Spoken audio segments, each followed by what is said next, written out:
चलो विद्यार्थी मित्रों, આપણે हिंदी लेखन में आगे वधी आइए तो जेमा पद्यांश का भावार्थ स्पष्टीकरण पूछाय है।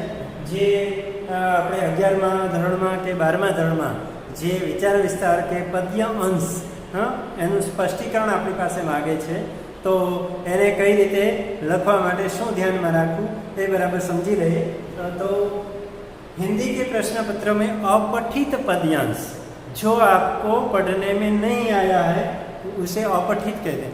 अपठित पद्यांश का भावार्थ स्पष्ट करने के बारे में एक प्रश्न पूछा जाता है।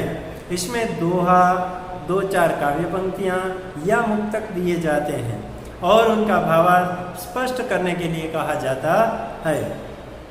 प्रश्न पत्र के प्रारूप के अनुसार 10वीं, 11वीं के 12वीं कक्षा के प्रश्न पत्र में भावार्थ स्पष्ट करने के लिए 2 पद्यांश दिए जाते हैं। उनमें से किसी एक को लिखना होता है। पद्यांश का भावार्थ स्पष्ट करते समय ध्यान में रखने योग्य बाबतें। तो सबसे पहली बाबत है, दिए हुए पद्यांश दोहा या मुक्तक को भली भांति समझ लीजिए, बराबर समझ लीजिए। जो आपको दोहा दिया गया हो या पंक्ति दी गई हो, 1 दी गई हो या 2 दी गई हो, तो इसको बराबर समझना है। दूसरी बाबत है कि दिए हुए पद्यांश को सरल शब्दों में स्पष्टीकरण कीजिए। दिया हुआ जो पद्यांश है इसका सरल शब्दों में स्पष्टीकरण करना है। केवल अनव्यर्थ न करके पद्यांश के एक अंश को खुलकर समझाइए। केवल इसका अर्थ ही न बताए, पद्यांश के एक अंश को खुलकर समझाइए। पद्यांश का लक्ष्यार्थ भी स्पष्ट कीजिए।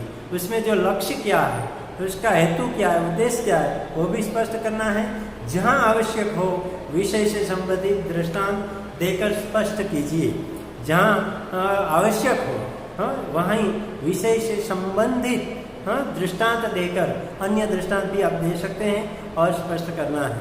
अंत में 1-2 वाक्य में सीख या सूचितार्थ का उल्लेख कीजिए।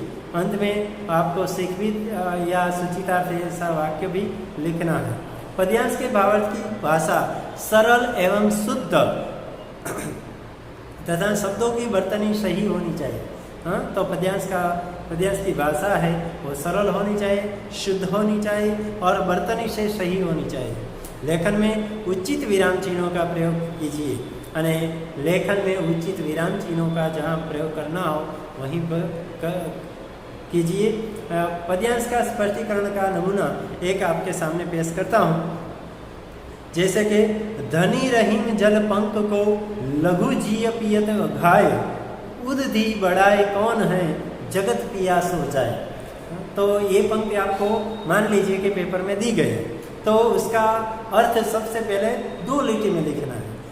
अर्थ क्या होता है इसका कि इस दोहे में कवि रहीम ने उन छोटों का महत्व बताया है जो अपने गुण और स्वभाव से बड़ों की अपेक्षा अधिक प्रशंसनीय है। इस दोहे में कवि रहीम ने उन छोटों का महत्व बताया है जो अपने गुण और स्वभाव से बड़ों की अपेक्षा अधिक प्रशंसनीय है। रहीम कहते हैं। अब विस्तार करना है, तो विस्तार करने के लिए क्या लिखना पड़ेगा, इसके संबंधित और से संबंधित विस्तार।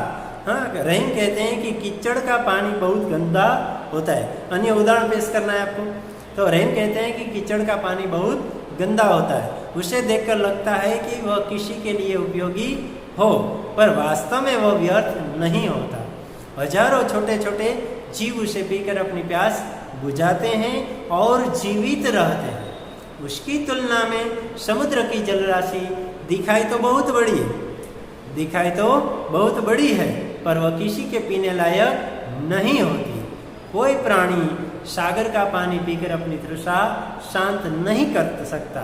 इसलिए जहाँ प्यास बुझाने का प्रश्न है वहाँ सागर का पानी किसी काम का नहीं है। जो सागर बड़ों का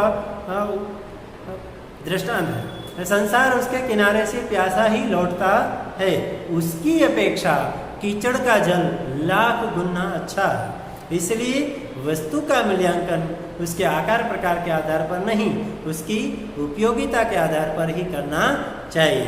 इस तरह से सीख और सूचितार्थ वाक्य अंत में लिखना है कि इसलिए वस्तु का मूल्यांकन उसके आकार प्रकार के आधार पर नहीं, उसकी उपयोगिता के आधार पर ही करना चाहिए। तो इस तरह पद्यांश का भावार्थ, जो आपको प्रश्न पत्र में पद्यांश दिया जाए उस पद्यांश को अच्छी तरह से समझाना है और अच्छी तरह से लिखना है। तो ये ऐसे ही पद्यांश दूसरे आपको पढ़ना है और तैयार करना है और अच्छी तरह से लिखना है। All the best.